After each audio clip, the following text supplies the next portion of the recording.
Team India cricket దిగ్గజం Sunil Gavaskar Australia జట్టులో లుకలుకలు ఉన్నాయంటూ సంచలనాత్మక కామెంట్స్ చేశారు. బ్యాటర్లకు బౌలర్లకు మధ్య ఏదో జరుగుతోంది. జోష్ హేజిల్ వుడ్ బ్యాటర్లపై విమర్శ చేసినందుకే గాయం పేరు చెప్పి అతడిని దూరం పెట్టినట్లుగా తెలుస్తోంది. స్వదేశంలో జరిగిన బోర్డర్ గవాస్కర్ ట్రోఫీని గత 2 పర్యాయాలు 1-2తో కోల్పోయిన ఆస్ట్రేలియా ఈసారి ఎలాగైనా గెలవాలనే పట్టుదలతో బరిలోకి దిగింది. అయితే పెర్త్ వేదికగా జరిగిన తొలి టెస్టులో మాత్రం బ్యాటర్లు విఫలం కావడంతో చిత్తుగా ఓడిపోయింది. తొలి ఇన్నింగ్స్లో భారత్ను 150 పరుగులకే ఆలౌట్ చేసినా ఆ తర్వాత అనూహ్యంగా 104 పరుగులకే కుప్పకూలింది. ఆ తర్వాత భారత బ్యాటర్లను కట్టడి చేయలేక, బ్యాటింగ్లో పరుగులు చేయలేక 295 రన్స్ తేడాతో ఓడిపోయింది. పెర్త్ మ్యాచ్ ఫలితంతో ఆస్ట్రేలియా క్రికెట్ జట్టులో విభేదాలు ఏర్పడినట్లు తెలుస్తోంది. ఇందులో ఓటమికి బ్యాటర్లే కారణమనే భావన బౌలర్లలో ఉందని వినిపిస్తోంది. బ్యాటర్లు, బౌలర్ల మధ్య విభేదాలు ఏర్పడ్డాయని వార్తలు వినిపిస్తున్నాయి. తొలి టెస్ట్ 3వ రోజు ఆట తర్వాత ఆ జట్టు పేసర్ జోష్ హేజిల్వుడ్ బ్యాటర్ల తీరుపై పరోక్షంగా అసంతృప్తి వ్యక్తం చేశాడు. 4వ రోజు ఆస్ట్రేలియా ఆట ఎలా ఉండబోతోంది అనే ప్రశ్నకు మీరు ఈ ప్రశ్నను మా బ్యాటర్లను అడగాలి అని అన్నాడు.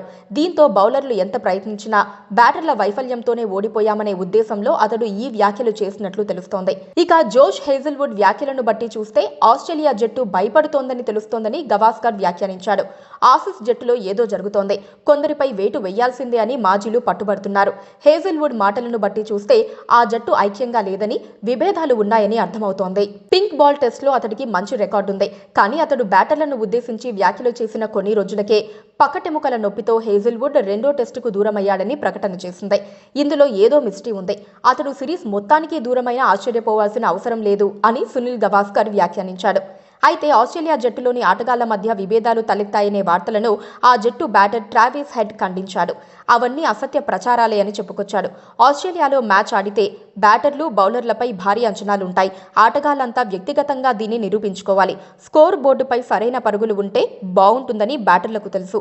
మా బౌలర్ల సత్తా ఏంటో కూడా మాకు తెలుసు అని head వ్యాఖ్యానించాడు. Please subscribe to KTV Telugu. KTV Telugu. KTV Telugu. KTV Telugu channel.